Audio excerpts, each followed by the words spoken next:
énorme secteur économique. La colonne vertébrale de ce pays.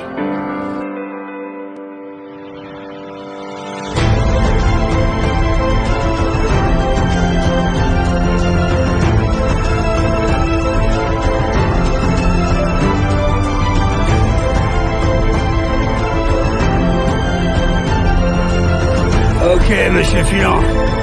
T'inquiète pas, j'arrive dans pas longtemps.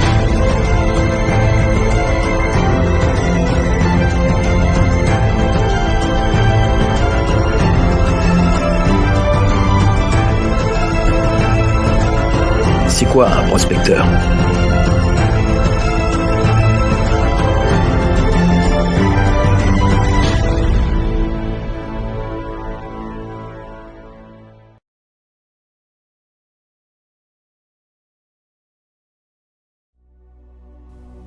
Peut-on dire que le métier d'agent immobilier est le métier le plus tendance aujourd'hui ? Il ne se passe pas un jour sans qu'une émission sur le sujet ne soit diffusée, pas un semestre sans voir naître un nouveau concept, que ce soit émission ou télé-réalité. Il est l'un des métiers les plus représentés par Hollywood, après les médecins, les policiers, les avocats et les criminels. Chaque série américaine a son propre agent immobilier, il y en a un dans chaque quartier, toujours prêt à surgir de nulle part. Rien de plus normal, surtout lorsque l'on veut décrire des situations de vie et se rapprocher le plus de la réalité. La vie est faite de problématiques et de péripéties. Les gens se rencontrent et emménagent ensemble, font des projets de vie et agrandissent leur famille. Ils divorcent, des familles se recomposent et elles deviennent encore plus grandes. Ils gagnent de l'argent et améliorent leurs conditions, perdent de l'argent et doivent revoir leur confort à la baisse. Dettes, divorce, décès, déménagement, défiscalisation, il existe 1001 raisons qui poussent les gens à vendre leurs biens. Toutes ces situations créent des problématiques qui se répercutent sur la maison ou l'appartement. Et alors, on prend la décision de vendre. Stéphane Plaza a été élu à plusieurs reprises animateur préféré des Français. Qu'il reflète ou pas la profession d'agent immobilier n'est pas la question, mais ce qui est sûr, c'est que chaque personne qu'il rencontre vit une de ces situations. L'agent immobilier moderne n'est pas un commercial ou un vendeur. Il doit faire preuve de motivation, d'organisation, de méthode, de gestion commerciale, de psychologie, d'empathie, aimer le relationnel, l'humain, la sociologie, le contact, le marketing, être un bon communicant et être curieux. Ce n'est pas un métier facile et tout le monde n'est pas fait pour ce métier, malgré ce que l'on peut croire. La majorité des conseillers immobiliers exercent en tant qu'indépendants, avec un contrat de prestataire leur permettant de prospecter et commercialiser des biens pour le compte d'une structure titulaire de la carte T. Ce qui veut dire qu'en grande majorité, cette activité ne se gère pas comme une activité de salarié lambda, mais comme une entreprise. C'est également une activité commerciale, et comme toute activité commerciale, ce métier fait ressurgir des différences de rémunération énormes d'un conseiller à un autre. Dans la même agence, avec le même contrat, le même statut, les mêmes conditions de rémunération, à la fin du mois, il y en a qui peuvent être à 0 et d'autres à plus de 10 000 euros. Cette différence énorme n'est généralement pas justifiée par le nombre de biens vendus, mais le nombre de biens rentrés en mandat, et de ce fait, une prospection plus qualitative et plus optimisée. La prospection est la base et les fondements de ce métier. C'est important, et de par nature, ce qui est important est chiant. Beaucoup de parents qui se battent avec leurs gamins le matin pour les motiver à aller à l'école comprendront l'analogie. Ce métier est considéré comme un métier de conseiller. Une grosse erreur. Ce métier est un métier de prospecteur, et le terme prospection vient d'une époque et d'un univers où il faut se salir, transpirer, échouer, recommencer encore et encore pour trouver ce qui nous rendra riches. Et ce qui nous rendra riches, c'est le fait de chercher et de trouver. Trouver pour accompagner, conseiller, aider et réaliser. Selon Wikipédia, le terme prospection est apparu en 1841, à l'époque de la ruée vers l'or. Le terme prospecteur définit ceux qui sont venus chercher. Il fait son entrée dans le dictionnaire de l'Académie française en 1932, avec pour définition littérale rechercher de l'or et des gisements. Cela reste encore tellement ancré dans notre métier que lorsque l'on trouve un super bien au bon prix et qu'on est le seul à l'avoir, on appelle ça une pépite. On est en 1841 et le monde s'apprête à changer grâce à la prospection. On est dans la région de San Francisco et je suis un orpailleur ou plutôt un prospecteur venu faire fortune. Quelques jours plus tôt, Sam Brannan, un commerçant en faillite, trouva de quoi remplir un sac entier de pépites d'or à même le sol. L'information se diffuse comme une traînée de poudre, non seulement dans la région, mais dans le monde entier, grâce aux bouche à oreille et aux journaux. C'est la première information mondiale diffusée instantanément à travers tout le globe. Donc j'ai eu l'information et j'arrive sur les lieux. Et je découvre que je ne suis pas seul. Le monde entier s'est réuni au même endroit. Natifs américains, mexicains, antillais, français, irlandais, chinois, esclaves noirs ramenés d'Afrique spécialement pour servir de main-d'œuvre à des riches industriels ne voulant pas se salir les mains. Une société se forme, la première société multi-ethnique et culturelle de l'histoire. La concurrence est féroce et comment faire fortune parmi tout ce beau monde venu ici pour la même chose? Rappelons que c'est un no man's land, sans foi ni loi, où tous les coups sont permis. J'arrive au moment où il n'y a plus de pépites à même le sol, mais enfouies. La recette est simple. Selon Henry William Brands dans le livre The Age of Gold, on ne peut pas creuser partout et se disperser. Ceux qui ont réussi à amasser des fortunes l'ont fait sur des secteurs restreints. En analysant le sol, l'exposition, l'historique de découverte avec les outils appropriés, une foi inébranlable qu'ils vont trouver et surtout la persévérance et un nombre incalculable de coups de pelle, de pioches et de passages au tamis. Des gens ont amassé des fortunes à la sueur de leur front et ont gagné encore plus en élargissant leur secteur par la suite et en déployant de la main-d'œuvre pour leur compte, les débuts de l'entrepreneuriat moderne. Certains ont senti le filon et ont essayé de s'enrichir en proposant des méthodes miracles pour trouver des pépites d'or facilement, comme par exemple un liquide chimique qu'on verse dans la rivière, sur le sol ou dans un trou et les pépites d'or deviendraient lumineuses. Mais la plus absurde était cette graisse avec laquelle on doit s'enduire tout le corps et on n'a plus qu'à rouler par terre et les pépites seraient attirées et resteraient collées à nous. Il existe effectivement une formule miracle et cette formule se compose de la manière suivante: sectorisation, organisation, stratégie, action, récurrence, réseau et motivation. Beaucoup de motivation. Mais revenons au métier et commençons par le début. Le monde se divise en deux catégories, ceux qui sont sectorisés et ceux qui ne le sont pas. Ne pas être sectorisé est une liberté absolue. Prospecter et vendre où bon nous semble au gré du vent, du temps, de la situation et du marché. Si ça ne marche pas ici, je vais ailleurs jusqu'à ce que ça ne marche plus et rebelote. Une activité de nomade sans créer réellement de réseau et sans rentrer dans l'esprit des personnes que l'on rencontre. Ils nous voient et nous oublient et on n'est généralement pas organisé. Les passages de prospection varient selon si l'agenda est vide ou pas. On laisse aussi généralement la priorité aux rendez-vous vendeurs ou acquéreurs. Bien sûr, je ne fais pas une généralité, mais ne pas être sectorisé, c'est comme être célibataire en datant à droite et à gauche sans pour autant avoir l'envie de se poser réellement. Se sectoriser signifie être fidèle à son secteur, tous les jours, toutes les semaines, tous les mois, toute l'année. Il n'y a pas de secteur où les gens divorcent plus qu'un autre, où les gens n'ont pas envie de meilleures conditions ou de problèmes financiers. S'il y a simplement de la vie, il y aura des projets et des problèmes qui ont pour solution la vente de l'appartement ou de la maison. Le problème est que le métier voit naître une concurrence folle. Si tu es passé, dis-toi que 10 sont passés avant toi et 10 passeront après toi. Laisser l'image de juste un conseil de plus n'est pas la meilleure façon de durer, car un de plus donnera par la suite un de moins. Être sectorisé par contre, c'est une autre histoire. Lorsque l'on se limite, on élargit les possibilités. On analyse de manière plus concrète et pragmatique. On s'organise de manière stratégique. On passe de manière plus récurrente. On rentre plus facilement dans l'esprit des gens. On devient plus facilement le seul à qui on pense. Varier ses passages et sa communication sur un secteur limité est synonyme de contrôle, de prévision, d'anticipation et donc de résultats. La police française et les brigades anticriminalité se battent depuis des années pour avoir plus de budget et ainsi augmenter leur effectif. Pourquoi ? Pour réduire les secteurs de façon à en créer plus, les maîtriser et baisser la criminalité. Il est prouvé qu'une équipe dans un secteur plus petit avec des passages plus récurrents et un travail de proximité contribue à faire baisser la criminalité. Dans la série The Wire, il est demandé aux colonels de police de baisser le taux de criminalité dans leur secteur. Mais impossible, le secteur est trop grand, pas assez d'effectifs, trop de dispersion et impossible d'être partout et quand on arrive, c'est déjà trop tard. Comment faire ? Alors si vous voulez garder vos jolis galons avec des feuilles de chêne, vous avez intérêt à la fermer et à marcher au pas. Celui qui n'obtiendra pas les chiffres demandés sera remplacé par quelqu'un de plus efficace. L'un d'eux eut l'idée de créer un secteur dans son secteur pour pouvoir le contrôler et ainsi augmenter ses résultats. La grande majorité des crimes sont liés au trafic de drogue. Alors il a mis en place un système. Il légalisa la drogue seulement et exclusivement sur un petit territoire de la ville, une zone désaffectée laissée à l'abandon. Il autorisa les dealers à y faire leur business et les clients à acheter sans ennui à la condition que la drogue soit consommée sur place.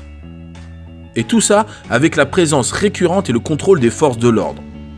Résultat, la plus grande baisse de criminalité de l'histoire de la ville de Baltimore. Cette fiction est inspirée d'un fait réel et raconté dans le livre The Corner de David Simon. Cette méthode inspira notamment plusieurs maires et politiques dans le monde, et notamment en France, motivés pour appliquer ce modèle. Mais le côté éthique et légal fait débat. Mais ce qui est encore plus fou, c'est que dans la même série, les criminels ont prospéré en appliquant la même méthode. Secteur limité, des passages récurrents et le meilleur des services sont les clés pour une activité saine et rentable. Sinon, ça ne vaut rien. Combien vous pensez qu'on a perdu avec cet accord ? La réponse est on a gagné encore plus. Une moitié de territoire, 2 fois plus de marchandises. Et nos profits ont grimpé de 8 ou 9%. Dans le métier de l'immobilier, chacun ou chaque groupe a sa vision en termes de secteur. Certains diront 1500 boîtes aux lettres, d'autres 5000. Il n'y a pas de bonne ou mauvaise réponse, tout dépend de qui et comment il gère le secteur. On peut commencer avec 2000 boîtes aux lettres cibles et à terme augmenter. Si on ne connaît pas le nombre exact de boîtes aux lettres, il est plus facile de commencer avec un nombre d'habitants, ce qui nous permettra de faire une première étude de potentialité pour le secteur. Admettons que je limite mon secteur à 10 000 habitants. Selon l'INSEE, il y a en France 2,3 habitants par foyer, ce qui me donne en moyenne 4 348 logements. J'enlève à ce résultat environ 20% de logements sociaux, en moyenne. Il me reste donc 3 478 logements cibles. On a en moyenne un taux de mutation qui est de 5%, toujours selon l'INSEE. 5% des logements qui appartiennent à des propriétaires particuliers sont vendus tous les ans. Si je prends l'exemple de mes 3478 logements en moyenne sur ce secteur, il y aura 174 ventes sur mon secteur. Sachant que le marché des ventes pro est de 75% environ, je peux dire que 130 ventes seront faites sur ce secteur par des professionnels au cours de l'année. 130 ventes pro est ma référence. J'ai répertorié 60 conseillers concurrents sur mon secteur. 130 ventes divisées par 61, la concurrence et moi-même, cela me donne environ 2,13 ventes sur mon secteur. Si nous vivions dans un monde de partage équitable, chaque conseiller aurait chaque année 2,13 ventes. Pour une étude de potentialité plus précise, il suffit de trouver les études économiques faites sur votre ville par l'INSEE et ainsi utiliser les chiffres appropriés. Vous pouvez taper simplement sur Google « Études économiques INSEE » et le nom de votre ville. L'idée est de comprendre maintenant que si je veux faire plus de ventes, cela veut dire que je vais prendre des parts à chacun de mes confrères pour constituer mon chiffre d'affaires. On considère un secteur ultra concurrentiel en dessous de 3 ventes par an et par conseiller. Concurrentiel entre 3 et 6 ventes et plutôt léger au-delà de 6 ventes par an et par conseiller.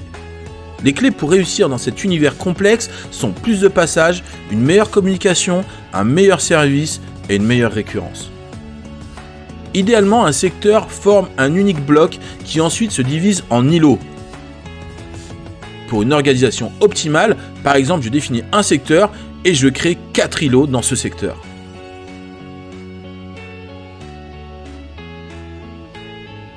Ensuite, je vais m'organiser, je vais prospecter chaque îlot une fois par mois. La première semaine de chaque mois, je vais prospecter le numéro 1. La deuxième semaine, le numéro 2. La troisième semaine, le numéro 3. La quatrième semaine, le numéro 4. En communication, il existe une règle sur laquelle tous les experts s'accordent. C'est que pour qu'un message soit enregistré, il doit être vu, lu ou entendu 7 à 9 fois par an. Du coup, vous allez me dire que si je passe une semaine par mois sur un secteur sur une année, ça me fait 12 passages. Tout simplement, c'est qu'à chaque passage, vous ne rencontrerez pas tout le monde. Alors 12 passages, c'est pour optimiser. Sur un secteur défini, il est possible de travailler dans le sens de la nature et des relations humaines. La multiplication des actions sur un secteur défini permet d'avancer et de gravir les étapes de communication jusqu'à arriver à ce que l'on espère. On commence par faire connaissance, puis on passe à la reconnaissance, ensuite à la confiance, et enfin, on arrive à la confidence. La sectorisation permet de mettre les bases à ce qui est la chose la plus importante dans ce métier, l'organisation.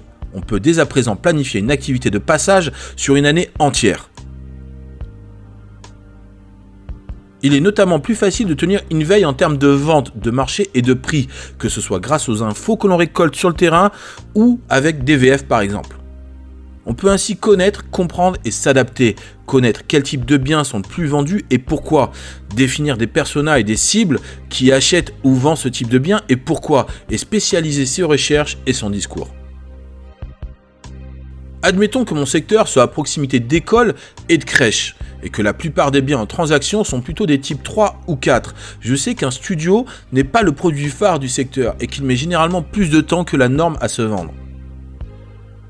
Je peux ainsi adapter mon discours aux propriétaires vendeurs du studio et être plus professionnel et convaincant que mes confrères et me différencier par mon analyse. Lorsque l'on débute, le meilleur moyen d'être professionnel rapidement est d'avoir un maximum d'informations sur le secteur et créer un argumentaire et une déballe impactante avec des infos et une analyse optimisée et adaptée aux vendeurs et au secteur où ils résident. Et ça passe par savoir tout ce qui se trame sur une partie de territoire bien définie. Il n'y a pas si longtemps que ça encore, on travaillait de manière moyenâgeuse, avec une carte affichée en agence, en salle de réunion, où l'on notait les ventes faites par nous, les ventes faites par les confrères, les biens en mandat agence et les biens à vendre par les confrères ou en PAP. L'idée est de garder cette vision, que ce soit grâce aux outils digitaux comme Google Maps ou alors avec une vraie carte affichée. Organiser la planification de ces passages et sa communication passe par la sectorisation. Et par la même occasion, cela nous permet de planifier l'activité. Je ne parle pas des heures passées sur le terrain à prospecter, mais combien d'actions.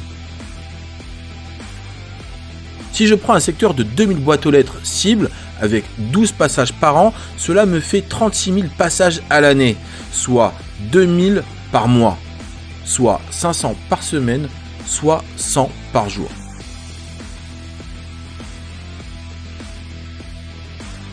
Au lieu de prospecter 2 heures par jour, je vais plutôt accomplir 100 actions par jour et toquer à 100 portes par jour.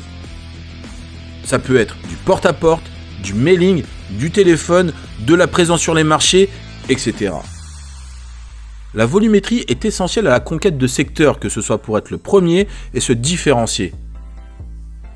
Plus je rencontre et plus je communique et plus j'aurai de résultats, mais aussi et surtout des résultats fréquents qui me permettront tous les mois de pouvoir assurer mon chiffre d'affaires. Il est inutile d'avoir un secteur plus grand en termes de nombre de boîtes aux lettres et de foyers cibles si dans un premier temps on n'est pas organisé pour pouvoir couvrir un territoire de 2000. Une prospection régulière et variée est la clé du métier. Lorsque l'on prospecte, on tombe généralement sur 4 types de personnes. Ceux qui vendent et qui ont leurs biens déjà en agence ou sur le bon coin par eux-mêmes, ceux qui ont l'idée de vendre mais qui n'ont encore rien fait, ceux qui ne vendent pas mais sans le savoir vendront car ils ne savent pas encore qu'ils vont divorcer, qu'ils vont avoir des problèmes financiers, de santé ou que la famille va s'agrandir, et ceux qui n'ont pas de projet et qui ne vendront pas. En d'autres termes, si je garde les 3 premiers, cela veut dire qu'il y a les biens visibles, les biens en projet et les biens ignorés. Sur un secteur où le taux de mutation est de 5%, pour garder notre exemple de tout à l'heure, sur une rue de 100 propriétaires, potentiellement, il y aura 5 ventes cette année. Je peux me dire d'ores et déjà que 1 est visible, 2 sont en projet et 2 sont ignorés. Le bien visible, je n'aurai aucun mal à le trouver sur le bon coin, mais le prendre en mandat est une autre paire de manches. Les 4 autres, je les trouverai sur le terrain avec un travail de proximité et régulier. Si on prend la loi de Pareto, la règle des 20-80 peut s'appliquer, mais de manière différente. Ne faire que du téléphone et de la pige, cela veut dire mettre 100% de son énergie en prospection pour un résultat maximum de 20% du potentiel. Alors que si je ne fais que du terrain optimisé, je peux espérer 80% de résultats. Mais si en plus je suis organisé pour ma pige et le terrain, alors je vise les 100%. L'idée est d'aller en grande partie à contre-courant. Ne pas aller vers ce qui est visible et facile de prospecter, mais l'inverse, chercher et trouver ce qui n'est pas visible. L'humain a tendance à aller vers ce qui est facile et délaisse la complexité. Et ça, André Laborie l'a compris avant et mieux que tout le monde, à travers sa théorie de la complexité et de l'auto-organisation, théorie qui porte d'ailleurs son nom. Bien avant que les neurosciences deviennent à la mode et que les technologies nous aident à nous comprendre, André Laborie avait déjà tout défini simplement en analysant le comportement humain et animal. Imaginez 3 rats de laboratoire enfermés dans un bocal avec 4 sorties. 3 donnent accès à un morceau de fromage visible, mais un fil électrique se trouve sur le passage et le 4e, rien, simplement un accès très long pour parvenir à plusieurs morceaux de fromage. Les 3 rats choisiront d'essayer de prendre les morceaux visibles et aucun ne cherchera à prendre la 4e option. Ce qui signifie que la complexité est le meilleur moyen d'arriver à ses fins. Ça permettra à une sélection naturelle de se mettre en place et ainsi de se débarrasser indirectement des confrères simplement parce que l'on a choisi de faire un travail plus profond et d'aller trouver ce que eux ne voient pas. Et puis le monde et l'univers ne sont pas injustes. Tout acharnement trouve sa récompense.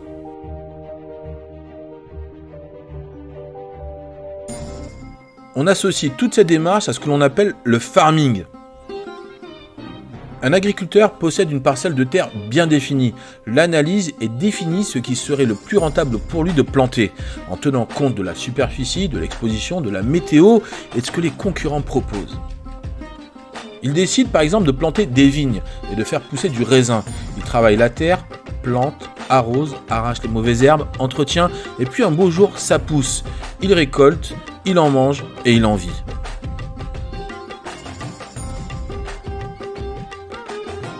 Il est aussi beaucoup plus facile de tirer son épingle du jeu face à la concurrence lorsque l'on est sectorisé. On peut analyser et découvrir qui, combien et comment, avec quel outil, quelle méthode, quelle récurrence, quel résultat et quelle menace. On peut plus facilement s'adapter, innover et se différencier. Pour résumer, je sélectionne un secteur, je l'analyse, je mets en place une stratégie de conquête grâce à mes études avec du volume, de la récurrence et surtout, je m'organise. Exercice numéro 1. Sur un secteur de 12 334 habitants, un taux de mutation de 4,5% selon l'INSEE et 39 conseillers. Quel est le nombre de ventes potentielles moyen et quelle est la part de chaque conseiller? Le secteur est-il ultra concurrentiel ou léger en termes de concurrence? Vous l'aurez compris, l'organisation tient une place prépondérante. Comment je m'organise, quelles sont mes priorités, comment je planifie, comment je gère les imprévus. La réussite résulte d'une addition simple, temps plus productivité. Il faut donc du temps et des actions. Les gens n'arrivent pas à se mettre d'accord. Combien de temps par semaine faut-il prospecter? La réponse est simple. Le temps qu'il faut pour mener à bien mes 100 actions de prospection par jour, sans compter la communication digitale pour garder l'exemple cité précédemment. On peut ramener ça à 2 heures de temps par jour. Puis les médecins sont formels, marcher 2 heures par jour rallonge l'espérance de vie de quelques années. Le premier souci que l'on rencontre lié à l'organisation est la gestion du temps. En réalité, ce sont nos actions et nos comportements que l'on adapte à travers le temps. Le temps est un mécanisme qui renouvelle à l'infini l'instant présent. Il s'utilise à bon ou mauvais escient. Il est important que le temps accordé à la prospection soit rempli d'actions. Pour un futur radieux, il faut un présent optimisé. Lorsque l'on met la prospection et le stock en priorité, on se doit de mettre en place une organisation et en faire notre priorité. Lorsque celle-ci est planifiée, rien ne doit venir l'effacer de l'agenda, à part peut-être une signature notaire ou cas vraiment exceptionnel. Admettons que j'ai prévu de prospecter lundi matin. Je reçois un appel d'un potentiel acquéreur pour visiter un bien que j'ai en mandat et il veut absolument le visiter à l'heure de ma prospection prévue. Beaucoup accepteraient la visite et annuleraient leur prospection. Du coup, plusieurs scénarios sont possibles. Ils font la visite, vendent et n'ont plus rien en stock car la prospection n'est pas leur priorité et doivent se démener pour retrouver des biens rapidement et recommencer tout à zéro. Ils font la visite, ne vendent pas et n'ont pas prospecté, ils ont perdu leur journée. Ils arrivent à décaler la visite à plus tard, ont prospecté, pris des rendez-vous et vendu. Selon vous, quel est le meilleur scénario ? Évidemment, On définit souvent le métier de conseiller immobilier comme un métier de négociateur. Et ça commence là. Lorsqu'on n'est pas capable de décaler une visite, comment va-t-on négocier une baisse de prix ou un mandat exclusif ? On ne se nourrit pas des mandats que l'on sort, mais des mandats que l'on rentre. Alors, il faut respecter sa planification, même si j'ai un imprévu. Je m'organise et je gère mon temps, même si mon stock est plein, car il peut se vider rapidement et je dois pouvoir avoir suffisamment prospecté pour rapidement avoir une rotation de stock saine et équilibrée. Si on prend l'exemple d'un responsable de rayon en grande distribution, son rayon est plein. Est-ce qu'il arrête de passer des commandes ? Non. Un temps est prévu à cet effet chaque jour. Il achète en prévision des sorties. S'il arrête de commander, son rayon va se vider. Et entre le moment où le rayon est vide et où il passe une commande et reçoit sa marchandise, il va se passer un laps de temps et se retrouvera avec des clients qui auront déserté. Il n'a aucune excuse pour ne pas passer de commandes chaque jour. C'est exactement le même cas de figure et la même chose lorsque l'on veut faire carrière et vivre de ce métier. On peut définir notre priorité sur du long terme et la planifier comme sur cet exemple. Une semaine type avec en moyenne 2 heures de prospection par jour. Le lundi matin, je fais du terrain sur un secteur. Le mardi soir, je fais de la pige téléphonique. Le mercredi matin, je prospecte une autre rue. Le jeudi soir, je fais de la relance. Le vendredi, je le consacre aux commerçants.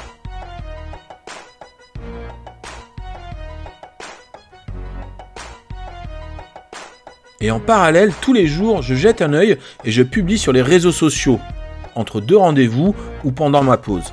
On va pas se mentir, on check tous nos différents réseaux sociaux à tout moment, alors autant optimiser et le faire également de manière productive.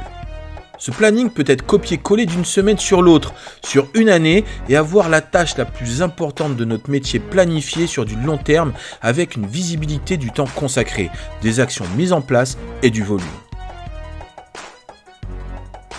Tant que le téléphone ne sonne pas ou que le réseau n'est pas suffisamment productif, il faut prendre ce planning comme une ordonnance ou une prescription. Et s'il pleut, je n'annule pas ma prospection. Soit je modifie mes tâches, par exemple j'ai prévu d'être sur le terrain, je switch et je fais du téléphone. Ou alors, je demande à Siri la météo, et si Siri me dit qu'il pleut à 10h et pas à 14h, alors je prospecte à 14h. Pas d'excuses, et je me dis que s'il pleut, c'est une raison de plus pour aller sur le terrain, car la météo et la pluie font fondre la motivation de beaucoup de confrères. Et je pourrais être le seul à y aller, les laissant au chaud à attendre des jours plus ensoleillés. Lorsque l'on prospecte, on recherche des biens à vendre, mais surtout à estimer. On parle alors d'estimation, de prix et de marché. On parle de marché lorsque des acheteurs et des vendeurs s'échangent de gré à gré des biens contre de l'argent. Si l'offre immobilière est forte, les prix baissent. On parle alors de déflation. Si l'offre est faible, on parle d'inflation et on peut voir des bulles spéculatives apparaître. Pour tirer son épingle du jeu, un agent immobilier doit avoir de la motivation. Mais des fois, ça ne suffit pas. Il doit libérer son esprit. Depuis le premier confinement, on nous annonce que le marché va s'effondrer, puis qu'il est en pleine bourre, puis qu'il va se cracher de nouveau. Le prix d'un bien est fixé en fonction d'un prix référence. Mais est-ce qu'il sera vendu à ce prix-là ? Personne ne sait. Personne ne sait d'avance combien un bien peut se vendre et surtout s'il va se vendre. Tant qu'il n'y a pas d'offre et que le compromis n'est pas signé, tout ça, ça ne vaut rien. La mise à prix, c'est du vent. L'offre et le compromis, c'est une réalité. Prenons un exemple. Un particulier possède une maison qui pourrait valoir un certain prix. Un acheteur lui fait une offre de la moitié de ce prix. Le vendeur, croulant sous les dettes et les problèmes, accepte l'offre plus basse. Ce qui fait 494 000 $. Vous vous fichez de moi? Alors, intéressé?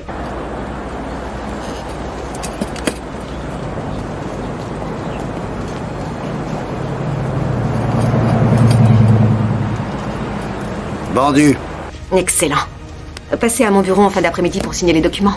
La vente sera faite et enregistrée chez un notaire et elle viendra baisser la moyenne du prix au mètre carré du quartier. En somme, tout repose sur une chose, la capacité. La capacité d'acceptation du vendeur et la capacité financière de l'acheteur. D'où l'importance d'avoir un professionnel comme intermédiaire pour jouer sur les capacités de l'un et de l'autre pour pouvoir arriver à un équilibre. faire baisser l'un ou pousser l'autre à faire la meilleure offre possible. Le prix est une valeur, et une valeur, c'est modulable.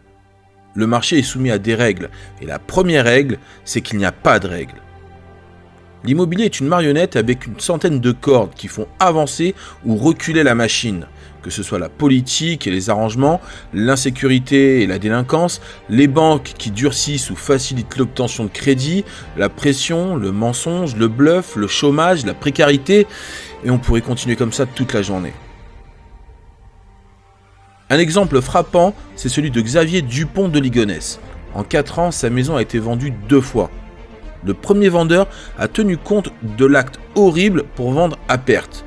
Et le deuxième vendeur a tenu compte de la notoriété pour faire une énorme plus-value. Dans cette histoire, aucune notion de marché ou de prix. Un même bien, 2 vendeurs différents, 2 visions différentes et une mauvaise affaire pour l'un et une très bonne pour l'autre. Généralement, tout vendeur a 4 prix en tête. Le prix que ça vaut, le prix qu'il fantasme, le prix qu'il veut, le prix qu'il est prêt à accepter. Le prix que ça vaut reste souvent et simplement une référence. Je vends par exemple un article sur Vinted. J'ai en tête un prix référence de par exemple 100 €. C'est environ ce que vaut mon article. Je le mets en annonce à 130 €. C'est le prix que je fantasme, en me disant que je ne le vendrai pas en dessous de 90 parce que c'est le prix que je veux. Et puis après quelques jours, je n'ai aucune offre et je reçois subitement une offre à 80 €. Et je vends. C'est le prix que je suis prêt à accepter pour me débarrasser de mon article. Dans l'immobilier, c'est pareil. Un particulier se renseigne sur une valeur, espère en avoir plus et il arrive qu'il accepte une offre inférieure. Il existe plusieurs façons d'estimer un bien immobilier. Aujourd'hui, tout se fait par le digital et différents sites proposent des estimations. Il suffit de rentrer la situation géographique et quelques informations pour avoir un prix ou plutôt une fourchette qui peut se révéler assez large. Je rentre par exemple mes informations sur un site d'estimation et on me dit que mon bien vaut environ 200 000 €. Un prix médian qui se situe entre 170 000 et 230 000 €, soit au milieu d'une fourchette de 60 000 €. Ce qui fait la différence entre une estimation digitale et humaine, c'est le ressenti. Une estimation digitale n'est finalement qu'une base pour une analyse humaine et sur place. On peut être plus précis et proche de la réalité. Il existe une méthode méconnue de beaucoup de professionnels de l'immobilier. C'est ce que l'on appelle l'estimation par fragmentation. On va prendre une fourchette de prix et la fragmenter. Je reprends l'exemple cité d'une estimation qui va de 170 000 à 230 000 € avec un prix médian de 200 000. Grâce à ces 3 informations, je peux créer plusieurs tranches qui me serviront à inclure le ressenti humain dans l'estimation en fonction de l'état et de la qualité du bien. Je pourrais ainsi estimer de la manière la plus juste et objective possible avec des fourchettes plus serrées et un prix médian plus juste. Mauvais, moyen, bon ou très bon. C'est de cette manière que 2 appartements identiques dans le même immeuble et avec les mêmes caractéristiques de superficie ou de type peuvent être estimés à des prix différents. L'état et les équipements provoquent des ressentis différents pour un professionnel et donc 2 prix différents. Mais comme dit précédemment, on ne sait pas à l'avance combien vaut un bien tant qu'on n'a pas d'offre concrète signée. Mais il y a des tendances. Et plus le prix est proche de la tendance, et plus on capte d'acheteurs potentiels. Plus le prix est élevé, et moins d'acquéreurs se manifesteront. Beaucoup de particuliers, qu'ils soient vendeurs ou non, acceptent les services d'estimation de professionnels, que ce soit pour s'informer de la valeur de leurs biens ou pour une autre raison. Une estimation peut être demandée en cas de contrat de mariage, de divorce, de succession, de donation, de prêt, d'hypothèque, de caution, que ce soit par un notaire, un banquier, un juge ou les impôts. Et puis très souvent, lorsque l'on découvre le prix de ce que l'on possède, un nouveau projet peut voir le jour. Un conseiller immobilier prospecte pour trouver des particuliers et les aider à vendre leurs biens. Et pour vendre son bien, un particulier a généralement 3 options, voire plus dans certains cas. La première option est de vendre par lui-même de particulier à particulier. Les 2 autres options nécessitent de passer par un professionnel, soit par mandat simple, soit par mandat exclusif. Les signatures de compromis en PAP représentent quasiment 50% du marché dans certaines régions. Mais la moitié de ces 50% ne vont pas jusqu'au bout, car la vente n'est pas encadrée ou par faute de financement, ce qui réduit le marché PAP à en moyenne une vente sur 4. Ensuite, un professionnel a besoin généralement de 7 mandats simples pour faire une vente. Et avec un mandat exclusif, il faut 1,7 mandats pour faire une vente. 1 sur 4 en PAP, 1 sur 7 en mandat simple et 1 sur 1,7 en mandat exclusif. Le mandat exclusif est donc le meilleur moyen aujourd'hui pour un particulier de vendre son bien en toute sécurité.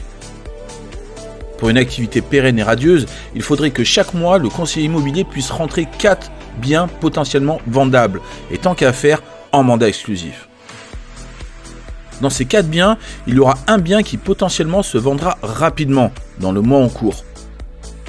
Un deuxième se vendra le mois prochain, et un troisième le mois d'après. Et un qui ne se vendra pas, ce qui assure au bout de quelques mois de production 3 ventes par mois au conseiller. Le but est de créer et garder cet équilibre. Cet équilibre passe donc par minimum 4 bons mandats exclusifs. Et par mois, soit 1 par semaine, voire plus dans certains cas, et encore beaucoup plus si on ne prend que du mandat simple. Cela implique une organisation solide et une couverture du secteur optimisée, mais aussi savoir écouter, comprendre, proposer et négocier. Exercice numéro 2. Je fais une estimation sur Internet et le prix annoncé du bien est de 235 000 €. Un prix médian au milieu d'une fourchette entre 200 000 et 270 000 €. Selon la méthode par fragmentation et le ressenti, combien vaudrait le même appartement jugé en état moyen ?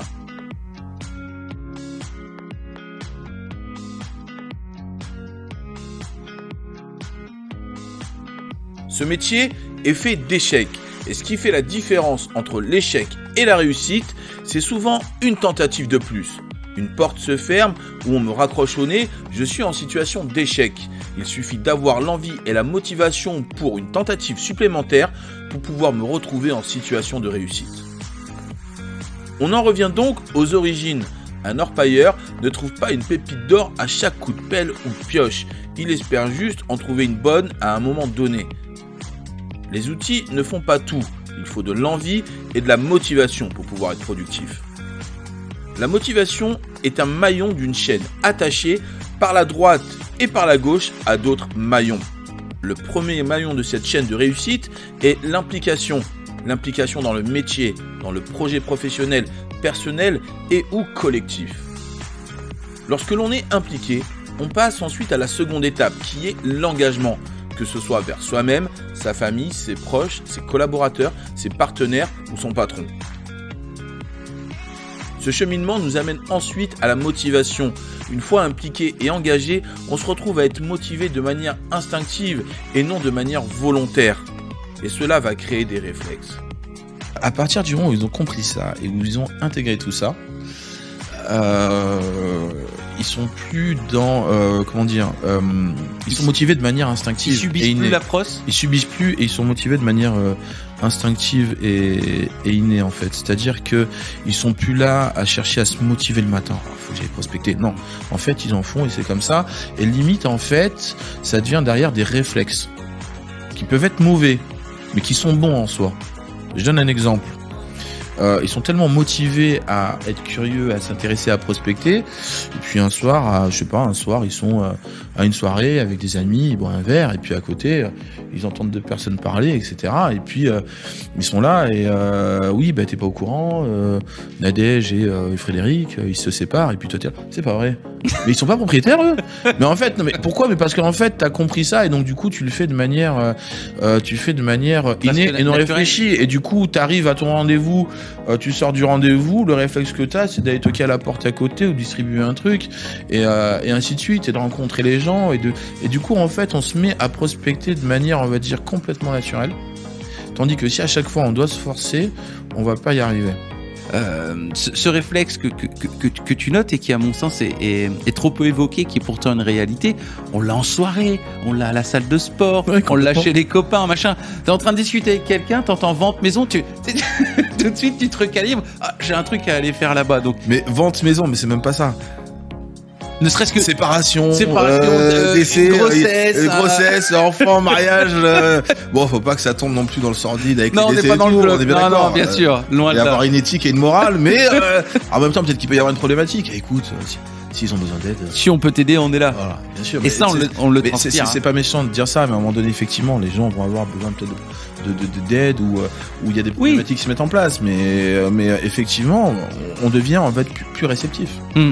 Plus réceptif et du coup les opportunités, en fait c'est même pas que les opportunités se présentent à nous, c'est juste qu'on est plus réceptif et que du coup maintenant on les voit. Souvent on les voit pas et on fait pas attention.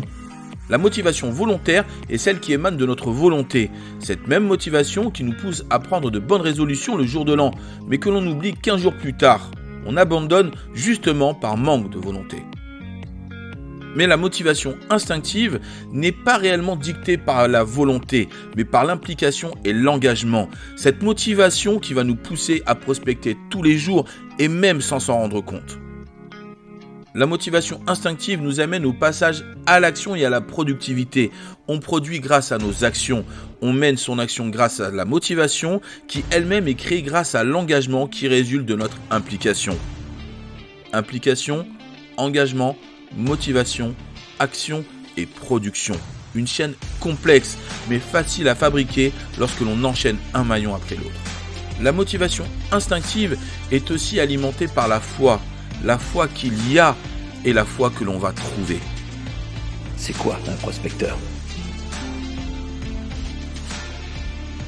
C'est quelqu'un qui croit que là, il y en a.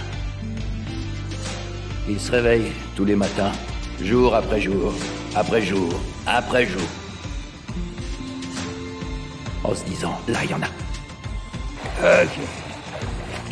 Il y a un filon dans le coin. Ok, monsieur Filon.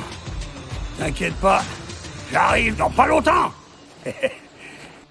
Intégrer de manière continue dans son esprit qu'il y a toujours une solution et que l'on trouvera toujours ce que l'on cherche, passe par comprendre et intégrer un mindset assez particulier. The Hacker Manifesto, en fait, vous taperez sur internet, vous verrez ce que c'est en fait. C'est le manifeste du hacker. Et c'est un manifeste en fait qui a été encadré dans le bureau Steve Jobs. C'est un manifeste aujourd'hui qui est connu de tous les grands professionnels dans la Silicon Valley. Ça va de Bill Gates, Larry Page, Google, Mark Zuckerberg, etc. En fait, ce manifeste, il explique quoi? Il explique que un hacker, c'est quoi? C'est quelqu'un en fait qui essaie de trouver des solutions.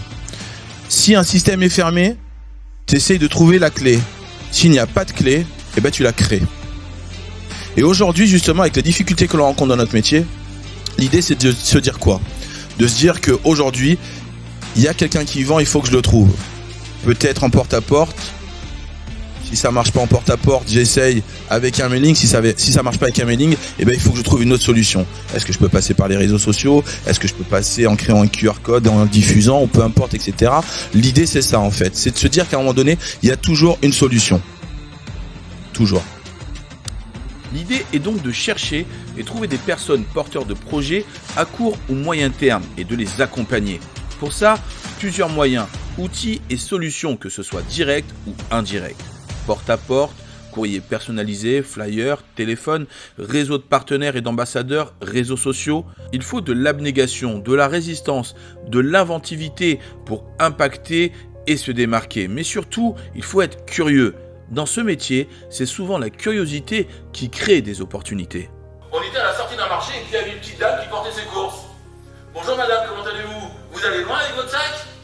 Ah, je vais tout au bout, mais ça fait loin. Non. Bah, abusez non plus. Mais vous faites ça tout le temps, tous les jours. Mais pourquoi vous rapprochez pas du centre?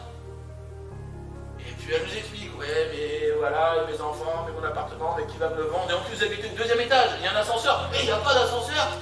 Et la santé, comment ça va?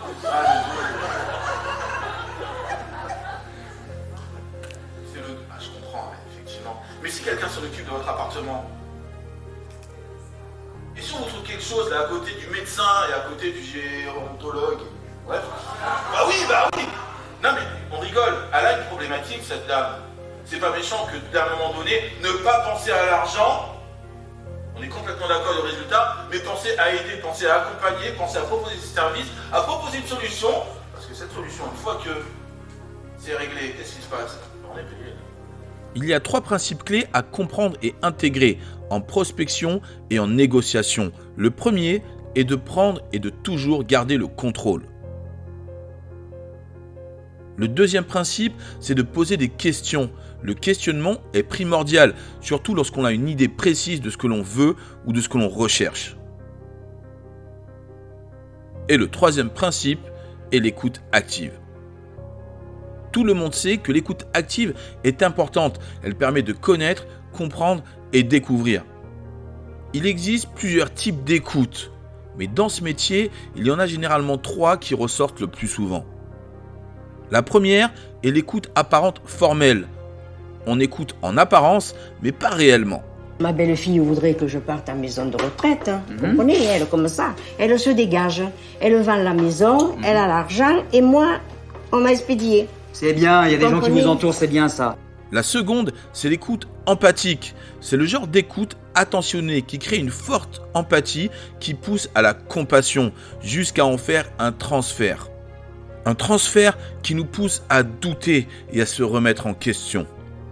Imaginez 2 copines qui échangent. L'une a une vie de couple super et l'autre lui raconte ses déboires avec son conjoint et ses suspicions d'infidélité.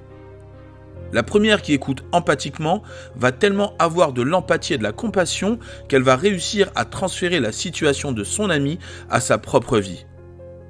Le conjoint, le pauvre qui n'a rien demandé, va vivre un calvaire de suspicion pendant 15 jours simplement parce que sa femme a écouté empathiquement les déboires de son ami. L'écoute active, elle par contre, c'est l'écoute qui est orientée par la curiosité afin de définir un projet, une urgence, un degré de motivation ou une problématique afin d'apporter une aide et une solution. En prospection, en négociation ou en vente, lorsque l'on communique de manière directe au téléphone ou en physique, on utilise généralement 3 sens. Le sens de la stratégie, le sens du relationnel et le sens de l'équité. Il est important d'avoir une stratégie, un plan ou une méthode. Même si votre méthode est l'improvisation, cela reste une méthode. Avoir en tête une finalité et le chemin qui mène à cette finalité. Il est important aussi de savoir créer du relationnel afin de créer une ambiance propice et sympathique. Et il est également primordial que l'échange, la proposition ou l'accord soit équitable pour tout le monde. Ces 3 sens doivent être utilisés de la même manière et proportionnels. Je dois être autant stratégique que relationnel qu'équitable. Si je suis trop stratégique, alors je ne suis pas relationnel. Ou alors un faux relationnel, un peu comme ces vendeurs à l'ancienne, et donc pas équitable car je pense avant tout à mon propre intérêt avant celui de l'interlocuteur. Si je suis trop relationnel, je perdrai forcément ma stratégie et je serai par conséquent trop équitable. Mais dans le sens de l'interlocuteur, en acceptant plus que ce que je ne devrais car on est devenu amis et qu'une barrière s'est effondrée. Il y a encore un élément important à prendre en compte avant de rentrer dans le vif du sujet. L'élément le plus important et essentiel, qui est la confiance. La confiance est un ressentiment. Pour beaucoup, c'est dur à expliquer. Si on demande à 100 personnes d'écrire sur une feuille blanche la définition de la confiance, on risque d'avoir 80 à 90 définitions différentes, car c'est de l'ordre du vécu, du ressenti et des sentiments. Mais néanmoins, tout le monde peut s'accorder sur une chose. La confiance est mesurable et évolutive. Je ne fais pas confiance, je fais confiance à moitié et je fais une confiance aveugle. Ça peut évoluer dans le positif comme dans le négatif. On peut mesurer la confiance sur une échelle de 0 à 10. 0, je ne fais pas confiance. 5, je fais confiance à moitié. 10, je fais une confiance aveugle. Il faut se dire qu'à chaque rencontre ou entretien, on débute à 0. Puis l'idée est d'évoluer afin d'arriver à 10.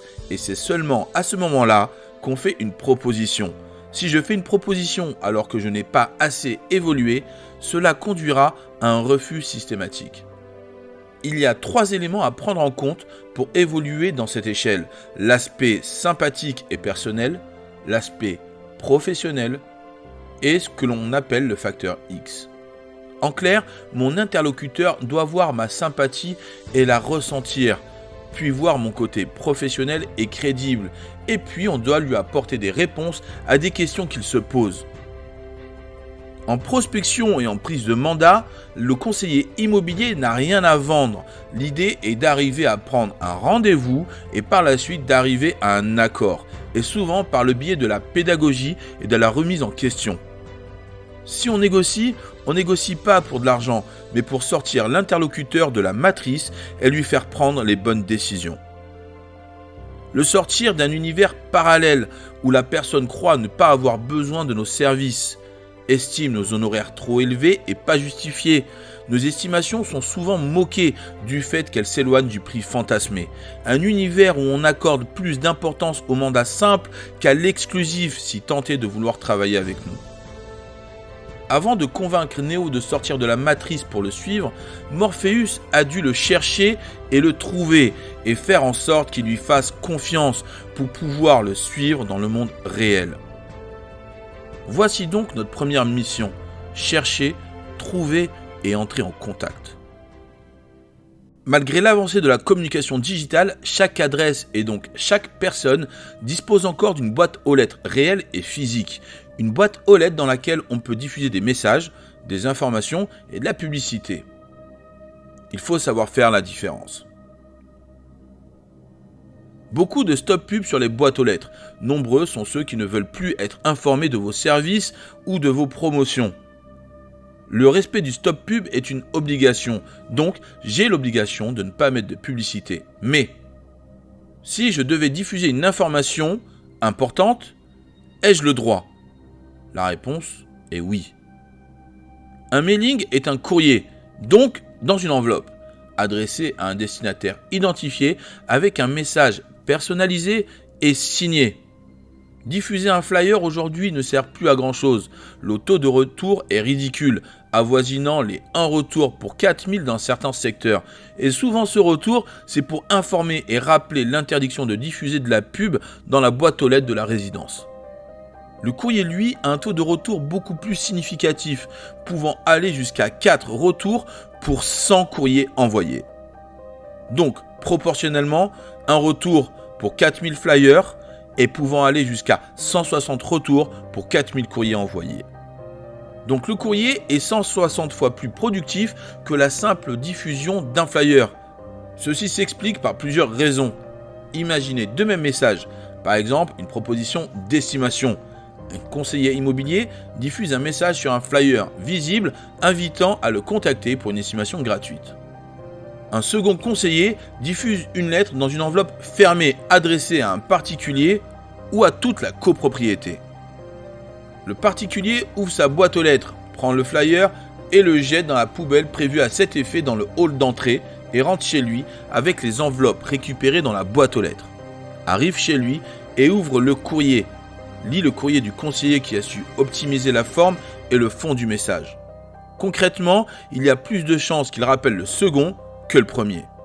La communication digitale a renforcé l'importance du courrier enveloppe papier dans les boîtes aux lettres. Le publipostage physique a complètement disparu, tout se fait par mail et spam. Il ne reste donc dans les boîtes aux lettres que les courriers importants. Et donc, dans l'esprit collectif, un courrier dans la boîte aux lettres est important. Ce sont généralement des courriers d'administration ou autres. Les propositions commerciales arrivent par mail et les factures internet, électricité également. L'idée est de faire en sorte que le message soit lu et non ignoré et jeté à la poubelle. Comment ? Le courrier doit être ou apparaître officiel et personnalisé. Destinataire identifié sur l'enveloppe. Pas forcément de manière individuelle, ça peut simplement être un courrier adressé à tous les résidents d'une copropriété définie.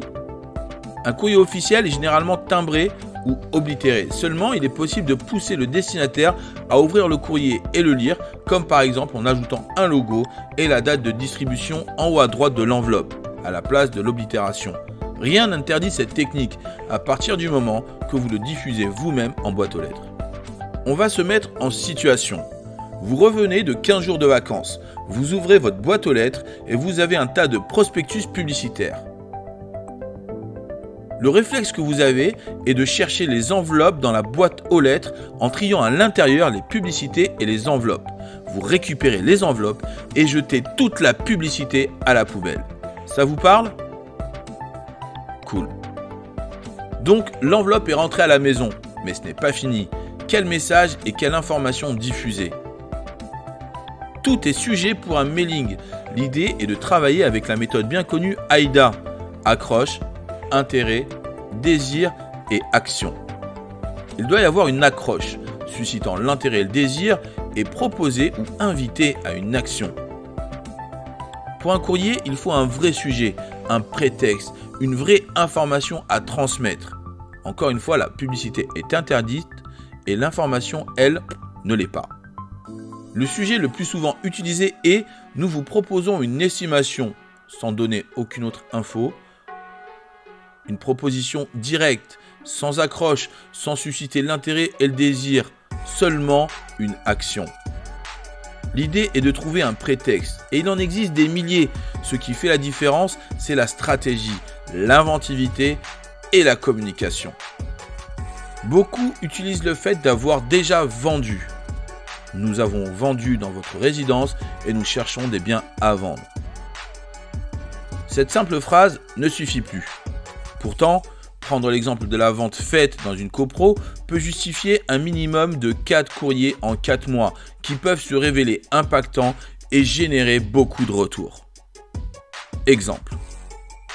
Courrier numéro 1. Nous avons vendu dans votre résidence un appartement de type 4 en moins de 15 jours au prix du marché et la vente de ce bien a généré beaucoup de contacts acquéreurs. Nous avons découvert que votre quartier est très demandé et que le prix est en hausse significative sur les 12 derniers mois depuis l'ouverture l'année dernière de la nouvelle école Émile Zola, rue Général de Gaulle à 200 mètres à pied de votre immeuble. Par conséquent, nous organisons une campagne d'estimation exceptionnelle de telle date à telle date. Je vous invite à nous contacter.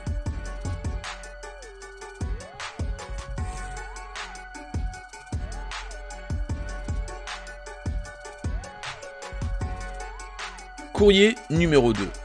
Suite à la vente d'un appartement de type 4 dans votre résidence, je vous informe qu'un déménagement est prévu. Un camion devrait stationner devant l'immeuble et l'ascenseur risque d'être utilisé, perturbant légèrement son utilisation. Nous nous excusons par avance pour la gêne occasionnée. Je vous informe également que suite à cette vente, nous avons découvert que votre résidence était attractive et nous sommes à la recherche de biens similaires sur le même secteur afin de répondre à une demande concrète et sérieuse. Toutes les informations sont les bienvenues, que vous soyez vendeur ou non. Nous serons ravis d'échanger avec vous et de vous offrir une estimation. Courrier numéro 3. Je vous informe que dans la semaine du 10 au 17, nous installons vos nouveaux voisins dans l'appartement que nous avons vendu il y a quelques semaines. Nous nous excusons par avance pour la gêne que pourrait occasionner l'emménagement. Nous avons, suite à la vente de cet appartement de type 4, récupéré plusieurs contacts d'acquéreurs intéressés par le secteur et la proximité de la station de métro Jaurès. Nous sommes donc à la recherche d'appartements à la vente sur votre secteur. Courrier numéro 4. Suite à l'arrivée de vos nouveaux voisins, nous vous informons qu'une pendaison de crémaillère est prévue à telle date. Nous nous excusons pour la gêne occasionnée. Vous êtes évidemment invités à venir prendre un verre. Nous aurons ainsi l'occasion de nous rencontrer et d'échanger. Évidemment, j'ai poussé mes clients à faire une crémaillère et pris l'initiative de les présenter à leurs nouveaux voisins tout en étant présents. L'idée est d'avoir un prétexte à l'envoi d'informations et un vrai sujet personnalisé. Le but est d'éveiller l'intérêt et la curiosité d'un potentiel porteur de projet de vente. Qui, quoi, comment, combien, en combien de temps ? Plusieurs questions peuvent être amenées à se poser suite à l'envoi d'informations et ainsi générer des appels pour avoir réponse à ces questions. Mais lorsque l'on n'a pas vendu, vous me direz. On peut par exemple, dans chaque quartier, organiser une semaine spéciale. L'idée est de rendre service sans rien attendre en retour dans un premier temps. Exemple, nous vous informons que du 20 au 26, nous organisons une campagne d'estimation exceptionnelle pour tous les copropriétaires de la résidence X. Sachez qu'une estimation peut être demandée en cas de contrat de mariage, de Pacs, de divorce, de demande de crédit, pour une hypothèque. Elle peut être demandée par un banquier, un notaire, un avocat, un juge. Si vous souhaitez découvrir la valeur de votre bien ou échanger sur un éventuel projet de vente ou d'achat, je vous invite à nous contacter pour réserver un créneau horaire. Il suffit aussi juste de surfer sur le calendrier ou sur des événements locaux. On peut envoyer un courrier suite à des travaux, une nouveauté dans le quartier ou tout simplement pour Halloween. Informer que vous passerez distribuer des sacs de bonbons aux copropriétaires qui eux-mêmes les distribueront aux enfants. Ça peut paraître kitsch, mais ça marche. L'idée est de créer du contact, d'échanger, de parler, de questionner et faire ressortir des projets. Le but n'est pas de prendre un mandat suite à la distribution de flyers ou de courriers, mais de générer du contact et de l'attractivité. On peut aussi être innovant et encore plus impactant. Imaginez distribuer du son et de l'image par courrier. Il y a quelques années, cette idée aurait été folle et inenvisageable, mais aujourd'hui, c'est différent. Depuis le Covid et la création du pass sanitaire, tout le monde a eu en possession un QR code. Grâce à l'épidémie, une innovation a été imposée. On peut utiliser le QR code pour avoir encore plus d'impact et de sympathie. Il suffit d'enregistrer une vidéo de quelques secondes en expliquant la même chose que sur les exemples de courriers cités précédemment. Une voix, une image, un visage, une information, une action et de la sympathie plutôt qu'un courrier classique. Il suffit d'enregistrer une vidéo sur un smartphone et ensuite la mettre sur YouTube en lecture non répertoriée. Copier le lien et le coller sur un site générateur de QR code ou sur Canva par exemple. Puis de coller le QR code sur le courrier. Ce système peut être très utile pour connaître ou comprendre l'impact de notre communication, car sur YouTube, nous pouvons voir le nombre de vues et donc nous pouvons savoir exactement combien de personnes l'ont vu et ainsi s'adapter et évoluer dans ce sens ou non. Ça peut paraître compliqué pour certains. Nous n'avons pas tous le même regard ou le même ressenti face à l'innovation. Il existe tout un tas de prétextes à l'envoi de courrier.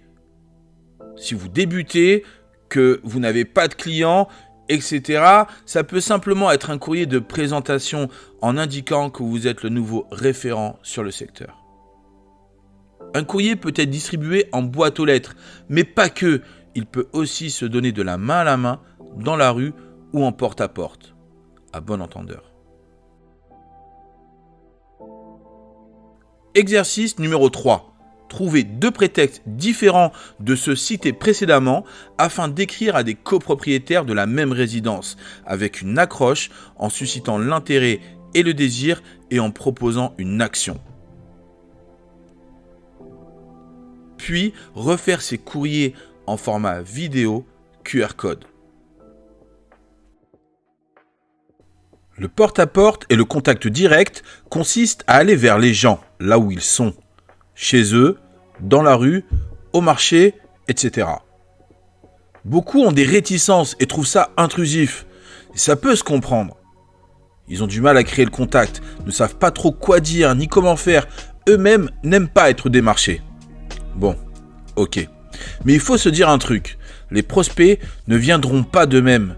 Il faut aller vers eux. Un service est une chose invisible, mais réelle et modulable, adaptable et personnalisable. Une chose qui devient réelle dès lors qu'elle est personnalisée. Et le meilleur moyen de personnaliser un service, c'est le contact réel et humain. Le porte-à-porte est difficile quand on improvise. J'avoue, c'est pas évident. Mais lorsqu'il est fait de manière stratégique, avec du relationnel et de l'équité, sans forcer, il devient facile. On a du résultat et on sait que ça marche si on renouvelle l'expérience. L'idée n'est pas de vendre, mais d'informer ou alors d'offrir. L'exemple des mailings annonçant une campagne d'estimation dans une résidence bien précise à une date bien fixe est une méthode assez simple et qui permet de prospecter facilement avec du volume. On toque, la personne ouvre, Bonjour, c'est cette semaine que nous menons notre campagne d'estimation, comme précisé dans le courrier que nous vous avons distribué il y a 15 jours. Il nous reste quelques créneaux. Souhaitez-vous qu'on vous ajoute ? Il reste de la place lundi et mardi après-midi. Sinon, si vous avez 15 minutes, je peux vous faire une estimation maintenant et rapidement. Donc, on passe en ayant prévenu en amont, puis on propose le choix du créneau, ou alors on peut faire une estimation tout de suite. La grande majorité prospecte pour revenir, pas forcément pour rentrer immédiatement chez le prospect. Entrer, parler, échanger, sympathiser et proposer de revenir pour remettre l'estimation si besoin, ou 6 projets en cours. Comme précisé précédemment, le but est d'échanger, parler, sympathiser, découvrir, et alors peut-être.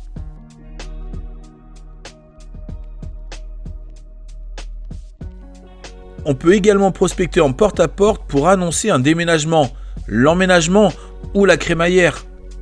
Une vente crée de la curiosité et de l'attractivité. Bonjour, c'est cette semaine que le déménagement est prévu. Désolé pour la gêne occasionnée, l'ascenseur risque d'être perturbé. Si vous souhaitez des renseignements sur le marché et le prix du secteur, ou si vous-même avez un projet, je serai ravi de vous informer. Je suis disponible toute la semaine sur le secteur, le lundi et le mardi. Souhaitez-vous que je passe vous faire une estimation ?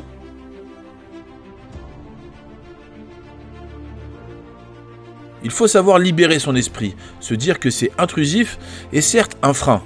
Mais dites-vous que derrière les portes, il y a des problèmes, des divorces, des familles qui se sont agrandies et par conséquent, on fait rétrécir l'appartement, des projets et des problématiques. Je ne suis pas intrusif, je vais chercher des gens que je vais pouvoir aider parce qu'ils ne viendront pas d'eux-mêmes. Il suffit de 100 mêmes portes prospectées régulièrement pour voir apparaître 5 ventes sur une année. Dans certains secteurs, le métier de conseiller immobilier est un métier qui marche avec la vie. Et tant qu'il y a de la vie, il y a de l'espoir derrière chaque porte. Si en plus vous avez distribué en amont un courrier avec une vidéo QR code, il y a également de fortes chances qu'ils vous reconnaissent. L'idée est de varier sa communication tout en rencontrant directement et de manière récurrente un maximum de personnes. Il n'y a pas de projet aujourd'hui, ni le mois prochain, c'est pas grave. Mais s'ils projettent de vendre dans 3 mois, vous serez alors le premier à qui ils penseront. L'idée est de devenir une référence sur le secteur et ainsi devenir un réflexe. Tout conseiller a le fantasme de son téléphone qui sonne avec à l'autre bout du fil des personnes qui le sollicitent pour ses services. Mais ça passe par là et par effacer la peur d'être intrusif. La rue est également un vivier, mais comment appliquer ? C'est là que le flyer entre en jeu. Le flyer n'est plus un moyen de communication, mais un moyen prétexte pour commencer à communiquer. Aux abords d'un marché, par exemple, une dame passe. Je lui tends un flyer, elle s'approche pour le prendre. Je lui dis bonjour, je me présente et je lui demande des renseignements, ou alors je m'intéresse tout simplement à elle. La sympathie est un élément essentiel à la prospection physique et au contact direct. Vous papotez avec elle, vous rigolez, vous lui portez ses courses jusqu'à l'arrêt de bus ou vous faites quelques mètres avec elle en direction de son domicile. Vous lui laissez votre carte et vous pouvez vous assurer qu'elle sera une ambassadrice. Même si elle n'a pas de renseignements à vous donner, vous pouvez être sûr que désormais elle vous reconnaîtra à chaque fois qu'elle vous recroisera. Créer un maximum de contacts et de sympathie sont les objectifs. Il n'y a pas besoin de se montrer trop professionnel ou de parler d'argent. Ne pas se montrer intéressé, mais intéressant. C'est également pareil pour les commerçants.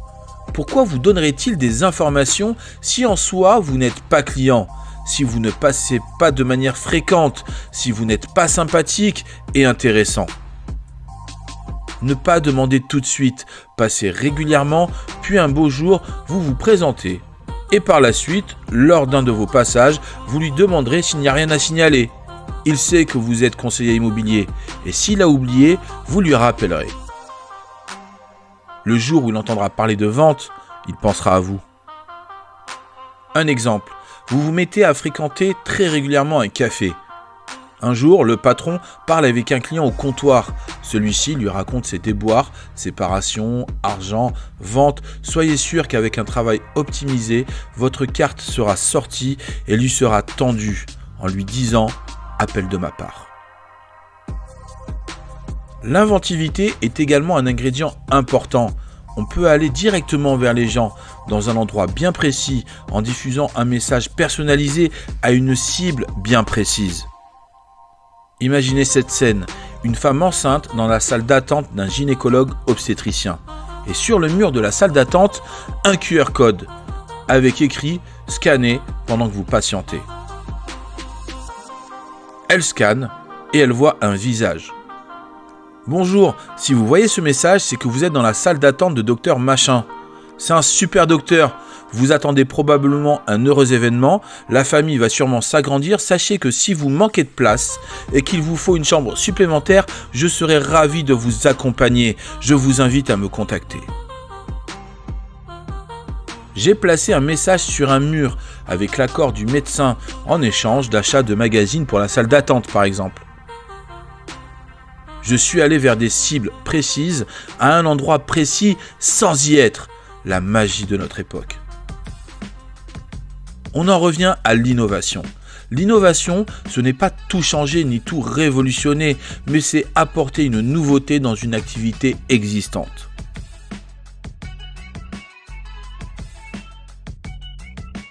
Lorsqu'on demande aux conseillers immobiliers pourquoi est-ce qu'ils font ce métier, les réponses qui reviennent le plus souvent sont « parce que j'adore le relationnel, l'humain, le contact, aider ».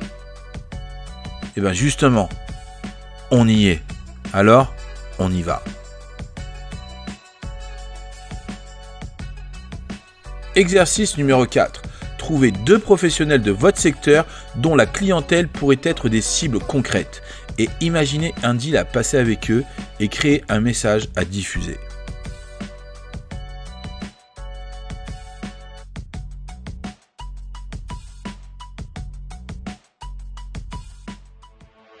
Les Français sont harcelés au téléphone.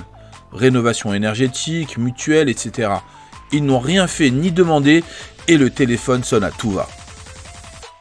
Alors, imaginez celui qui a affiché son bien à la vente et son numéro.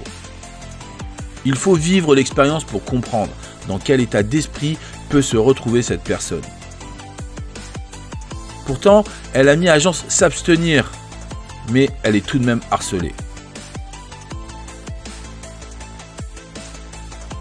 La pige téléphonique est de plus en plus complexe, énormément de concurrents et puis pour la plupart pas souvent professionnels, avec le même discours « j'ai des clients, blablabla ». Le principe de l'innocent en prison. Tout le monde est innocent en prison. Il y en a sûrement un qui l'est, mais sa voix est étouffée par celle des autres. Paradoxalement, plus on est pro et moins on appelle, laissant généralement le ou la stagiaire ou le débutant se faire la main et apprendre le métier avec la pige téléphonique. Beaucoup délèguent également à des téléopératrices de centres d'appel au Maghreb, pas très crédibles. Les mêmes téléopératrices qui appellent le matin pour votre CPF, l'après-midi pour de la rénovation énergétique à 14h et à 18h appellent pour votre annonce sur Le Bon Coin.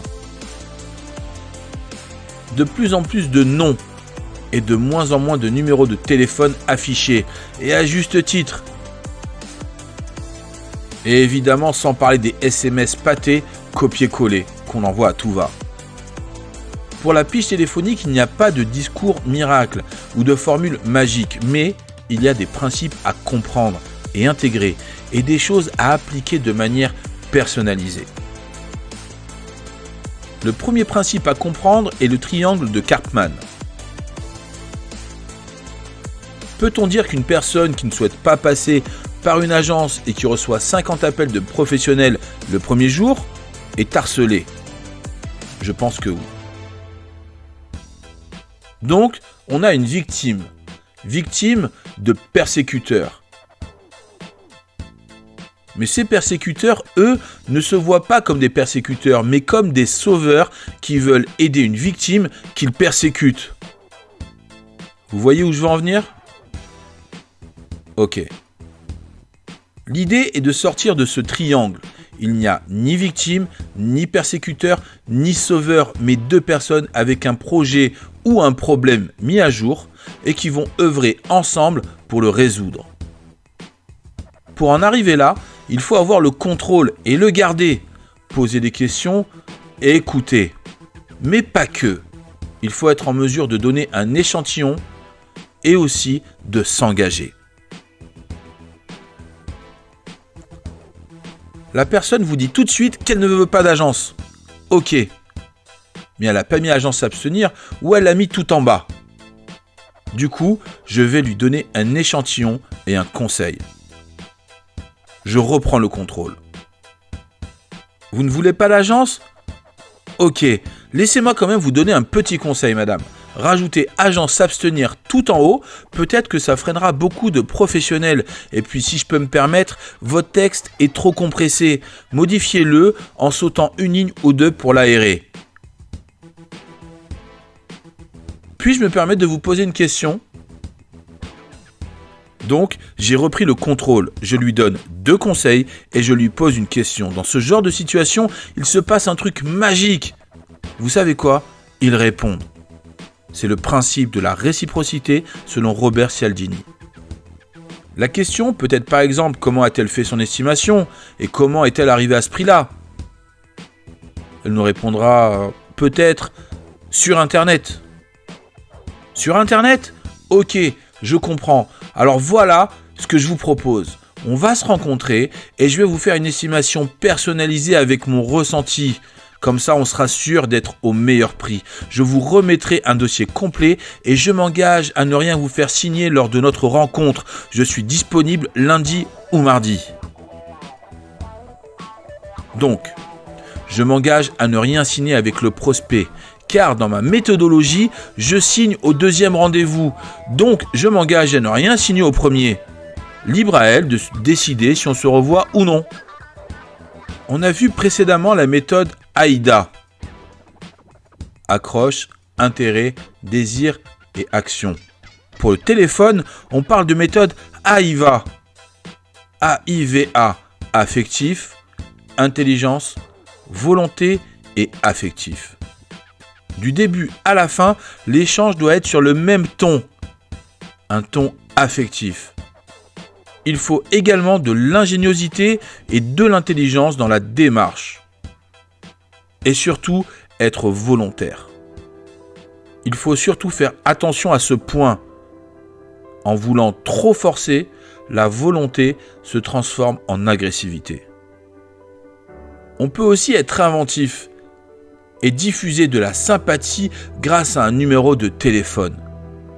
Beaucoup appellent et beaucoup envoient des SMS, mais très peu envoient des vidéos par SMS ou WhatsApp.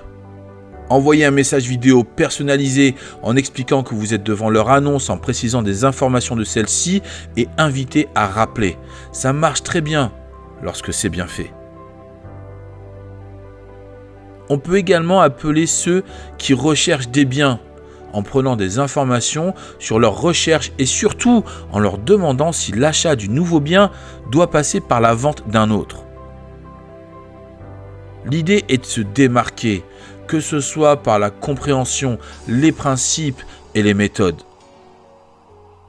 On vit dans l'ère de l'hyper-information et avant de confier son bien et de rétrocéder une part de sa valeur durement payée et acquise à un intermédiaire, les particuliers tentent par eux-mêmes. Peut-on vraiment leur en vouloir ? Se limitant de diffuser généralement sur des sites d'annonces classiques. Cependant, ils peuvent aussi être attirés par une chose devenue essentielle à notre époque, la notoriété et la visibilité digitale.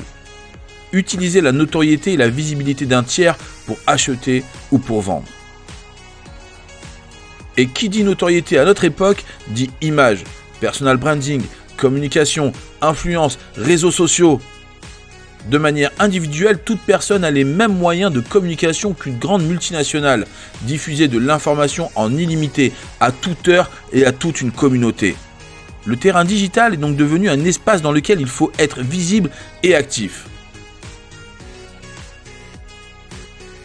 Le personal branding consiste à s'auto-promouvoir, par le biais de moyens et de techniques habituellement utilisées par de grandes entreprises.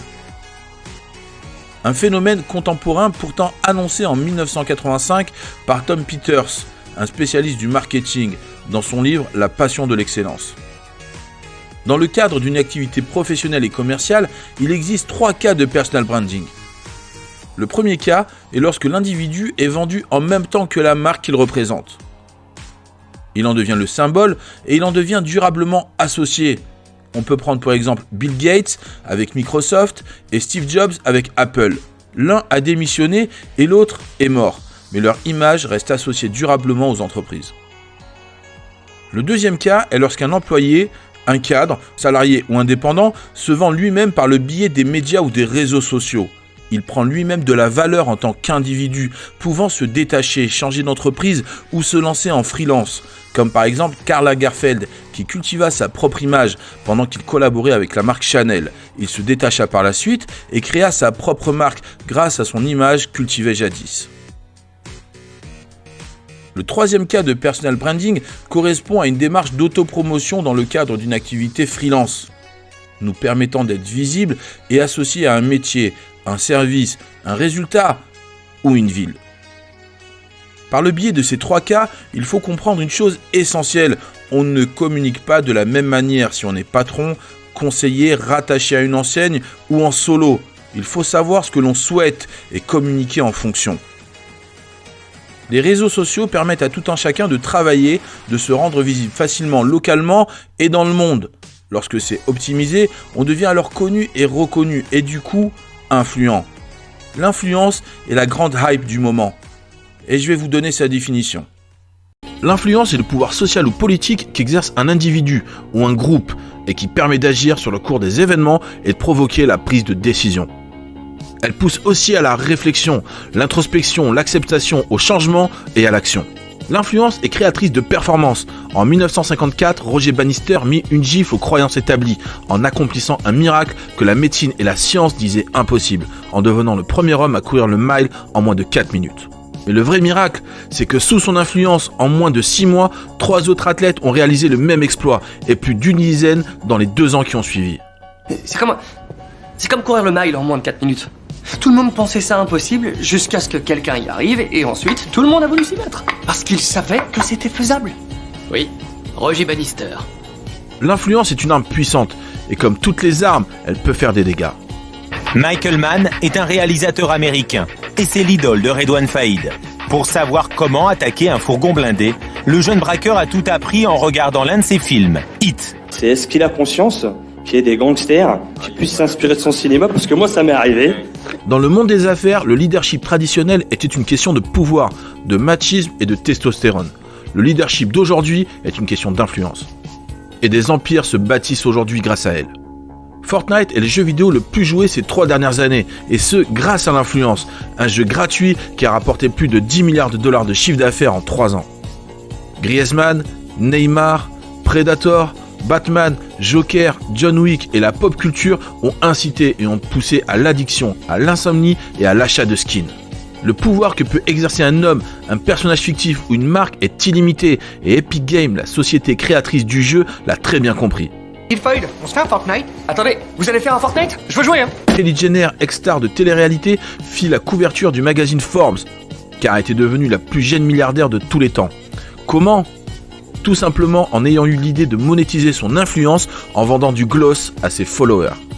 Du coup, toutes les pimbèches de télé-réalité se sont lancées dans le dropshipping. Dans le livre Radical Marketing, Sam Hill et Glenn Rifkin cherchent à comprendre jusqu'où peut aller le pouvoir de l'influence et comment de simples clients en arrivent à se faire tatouer sur leur peau le logo d'une marque, Harley Davidson. Selon Hill et Rifkin, ça se résume en 6 ingrédients: lien émotionnel, communauté dynamique, lifestyle, identification, qualité et sympathie. Avant l'avènement des réseaux sociaux, le pouvoir d'influence passait par les actes, les résultats et la starification médiatique. Aujourd'hui, c'est par le nombre de followers, les posts, le degré d'engagement, les likes, les vues, les commentaires et le buzz. De manière individuelle, tout être humain a aujourd'hui la possibilité de devenir influent dans le monde, sans rien avoir réalisé d'exceptionnel dans sa vie, que ce soit pour son compte ou pour le compte d'un tiers. Chaque personne a la possibilité de créer une communauté et d'en tirer profit, quel que soit son secteur d'activité ou géographique. Monsieur et madame tout le monde ont les mêmes moyens que n'importe quelle entreprise nationale ou internationale pour communiquer.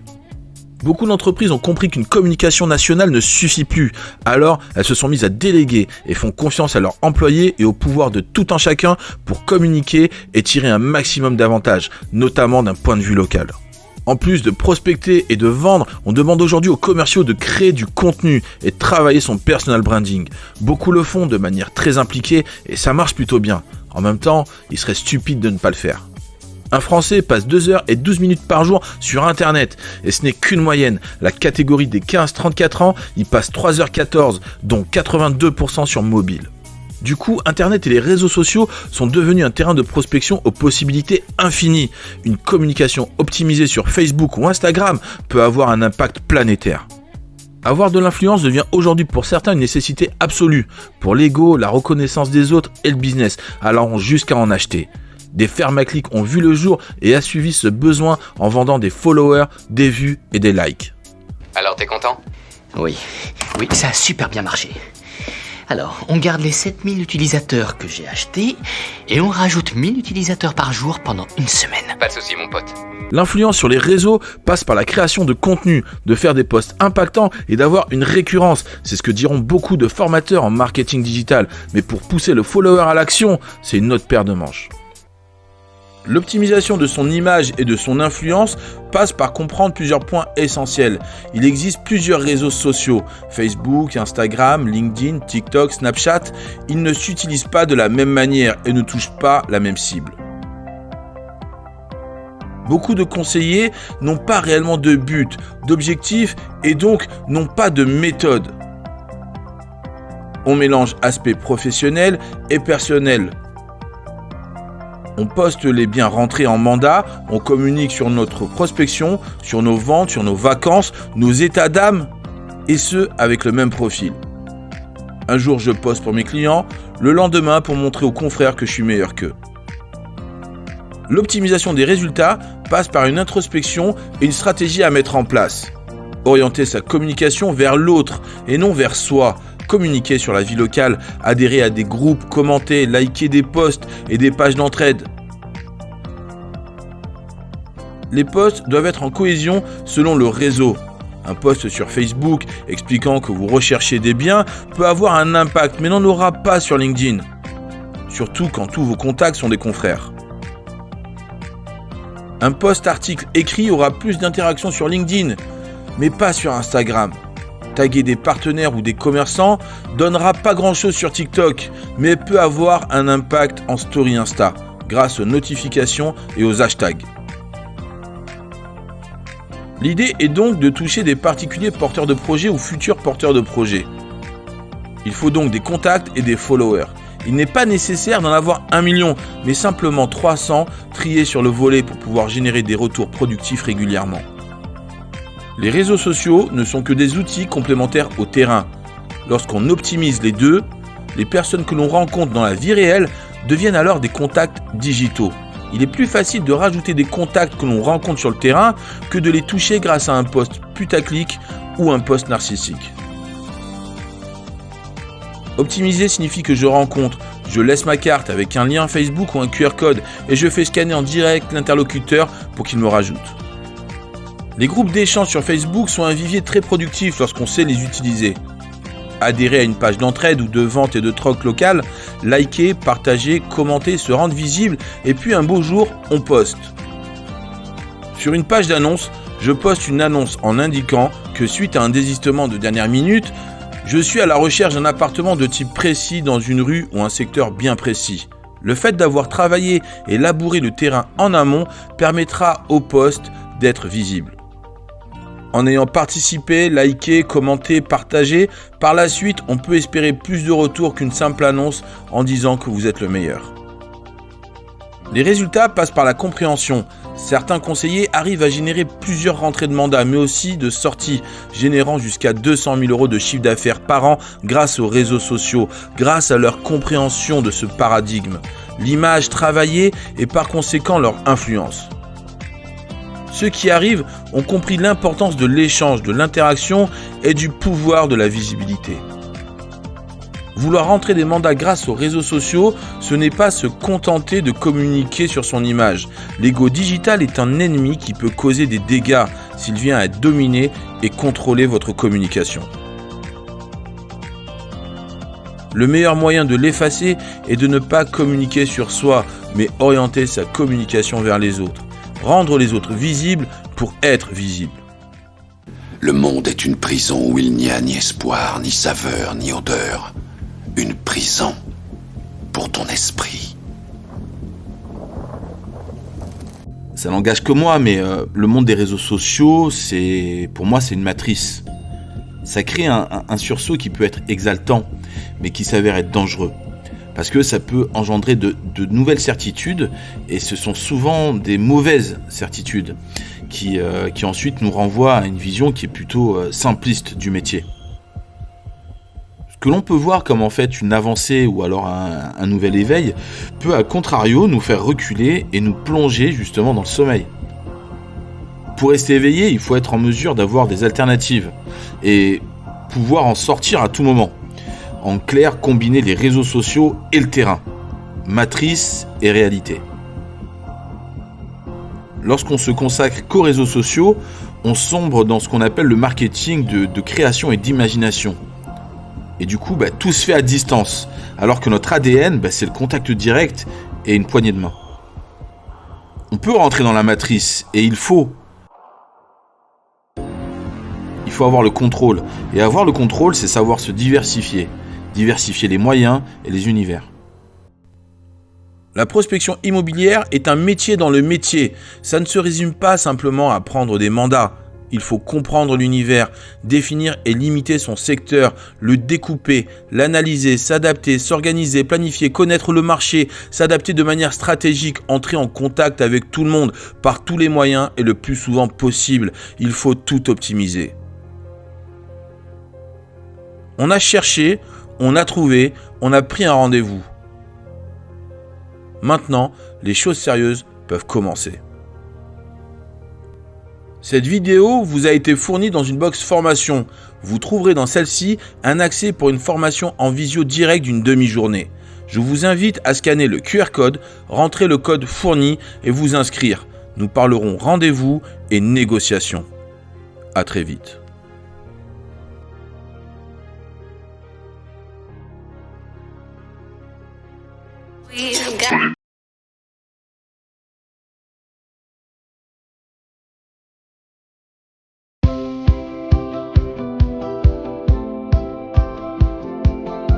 Je suis Philippe Bernoux, président et cofondateur d'êtreproprio.com, le portail d'annonces immobilières spécialisé dans les transactions en France. Notre aventure a débuté il y a un peu plus de 10 ans et l'entreprise en phase d'accélération compte à ce jour une trentaine de collaborateurs sur Toulouse. Notre objectif avec Être Proprio, c'est de rendre la recherche immobilière agréable pour le futur propriétaire en lui offrant un site rapide, simple et efficace. Et ce qui fait notre succès aujourd'hui, c'est que les agences immobilières peuvent diffuser gratuitement l'ensemble de leurs annonces sur notre site. D'ailleurs, déjà plus d'une agence sur 2 en France nous fait confiance et est satisfaite de nos services. De par notre positionnement, l'audience du site est hyper ciblée car tous les visiteurs sont de futurs acquéreurs. Par ailleurs, cette audience affiche une croissance exponentielle puisqu'elle double tous les ans pour atteindre plusieurs millions de pages vues chaque mois.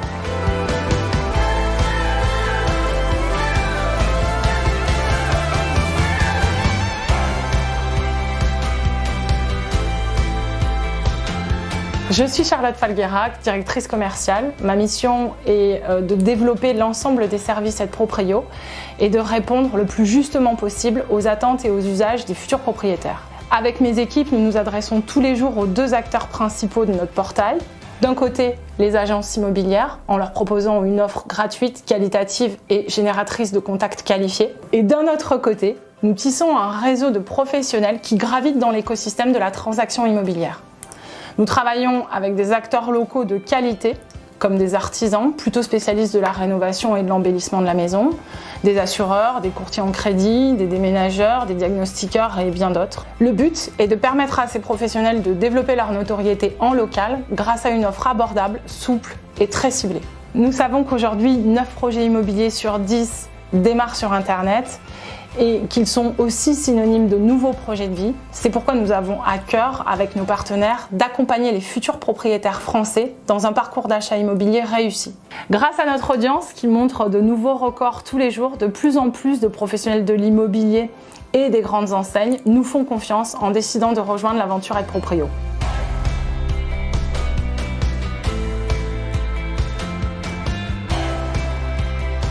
Être Proprio, c'est aussi une équipe dynamique de femmes et d'hommes engagés autour des valeurs simplicité et efficacité.